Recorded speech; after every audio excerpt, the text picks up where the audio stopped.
আসলে আমি ট্রাইব্যুনালে আছি কিন্তু বিচার সম্পর্কে বলতে চাই না। বলতে চাই আমার নিজের সম্পর্কে। ২০১৮ সালের ডিসেম্বরের ২৫ তারিখে আমাকেও গুম করা হয়েছিল। আমি নিজে গুমের শিকার হয়েছিলাম এবং সেই গুম করে বাসা থেকে নিয়ে আসার মুহূর্তগুলো যে ছোট্ট আমার ২ বছরের তখন মেয়ে একটা। মেয়ের সামনে থেকে আমাকে নিয়ে এসেছিল এবং সেই রাতে আমাকে নির্যাতন শুরু হয় এবং নির্যাতনের ১ম কোয়েশ্চেন ছিল, ব্যারিস্টারি করেছো কার টাকায়? তারেক রহমানের সাথে তোর সম্পর্ক কি? নির্যাতনের ফাঁকে ফাঁকে কোশ্চেন হচ্ছিল। যাই হোক, আল্লাহর অশেষ রহমত, ওইখান থেকে আপনাদের দোয়ায় আমাকে নিয়ে এসেছে। ছেড়ে দিয়েছিল, এর পিছনে একটা কারণ ছিল।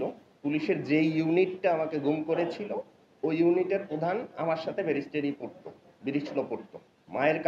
আমার মায়ের কান্না হয়তো তার কঠিন হৃদয় গলাতে সক্ষম হয়েছিল বিধায় আমাকে পরবর্তীতে ছেড়ে দিয়েছিল, কিন্তু অনেকগুলো মুচলেকা দিয়ে আসতে হয়েছিল।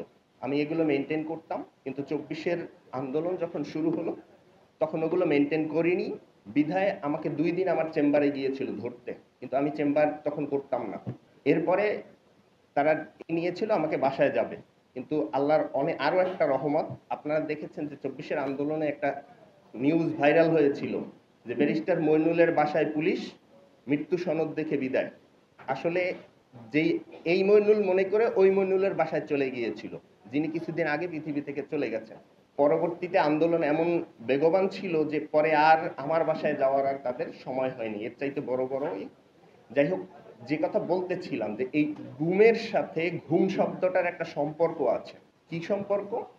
সেটা হচ্ছে যে আমরা যারা বিবেকবান, আমরা যখন ঘুমাইয়া থাকি, রাজনীতিবিদরা যখন ঘুমাইয়া থাকি, তখন এই গুমটা হয়। আমাকে মুচলেকা দিয়ে ছেড়ে দিয়েছিল, আমি ঘুমিয়েছিলাম, কিন্তু ২৪-এ যখন আমরা সোচ্চার হয়েছি আবার সবাই মিলে এই ফ্যাসিস্টদেরকে আমরা তাড়াতে পেরেছি। আমি এইখানে দাঁড়িয়ে সরি বলতেছি আলামিনের কাছে, তার ওয়াইফের কাছে, কারণ তাদের গুমের তদন্তের জন্য আমি গিয়েছিলাম, কিন্তু তাদের এখনো বিচারের কিছুই আমরা করতে পারিনি। মাঝে মধ্যে যখন ফোন আসে, ভাই আমার গুমের বিচার কবে হবি নে, এই কথা যখন শুনি তখন নিজেকে অসহায় মনে। তাদের জবাব দেওয়ার মতো আমাদের কিছু এখনো করতে পারেনি।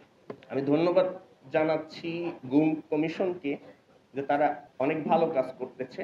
গুম কমিশনের নূর খান লিটন স্যারের পাশাপাশি আরও একটা নাম আসে, ডাক্তার নাবিলা ইদ্রিস। আসলে এরা হচ্ছে যে মালা, আমরা মালা দেখতে পাই, কিন্তু এই মালাটা গাঁথে একটা সুতা, এই সুতাটা আমরা দেখতে পাই না। আমাদের জাতির উচিত তাদের প্রতি কৃতজ্ঞ হওয়া।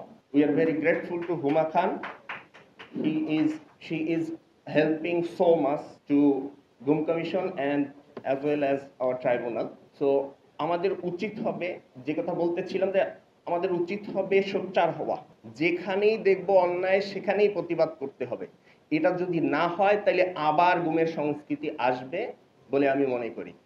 হয়তো এই ফেব্রুয়ারির পরে এই দেশটাকে আমরা আবার রাজনীতিবিদদের হাতে তুলে দেব, কিন্তু তাদের উচিত হবে এখানে আছে তাদের কাছে কমিটমেন্ট নেয়া, আমরা তাদেরকে ভোট দেব যারা কমিটমেন্ট দিবে এই দেশ আর যেন গুমের সংস্কৃতিতে না যায়। আমি এখানে দাঁড়িয়ে স্মরণ করছি সাংবাদিক জহির রায়হানকে, যাকে গুমের মাধ্যমে এই ৫৬,০০০ বর্গ মাইলের সবুজ ভূখণ্ডে গুমের সংস্কৃতি শুরু হয়েছিল। আমি স্মরণ করছি আমার বন্ধু ওয়ালিউল্লাহ, যার লাশটি এখনো খুঁজে পাওয়া যায়নি, তার মা আজও অপেক্ষায় আছে। আমি স্মরণ করছি সেই সব ব্যক্তিদেরকে যাদের গুম করে হত্যা করে রেল লাইনের উপরে ফেলে দ্বিখণ্ডিত করা হয়েছিল যাদের লাশকে। আমি স্মরণ করছি সেই সব গুমের ভিকটিমকে যাদের সলিল সমাধি হয়েছিল কিন্তু সমাধি তাদের কপালে জোটেনি। আমি স্মরণ করছি সেই মাঝিকে যার সাহায্য নিয়ে লাশগুলো সুন্দরবনে গিয়ে মাছকে খাওয়ানো হতো, পরবর্তীতে তাকেও গুম করে হত্যা করা হয়েছে। আসলে আমরা এই ছোট্ট রাষ্ট্র, এই রাষ্ট্রের আমাদের যে সম্পদ আছে, এই সম্পদগুলো আমি বলবো প্রতিবেশী কারো হয় না, চোখে সহ্য হয় না বিধায় এই রাষ্ট্রকে অস্থিতিশীল করার জন্য এই গুমের সংস্কৃতি আমাদের দেশে চালু করা হয়েছে।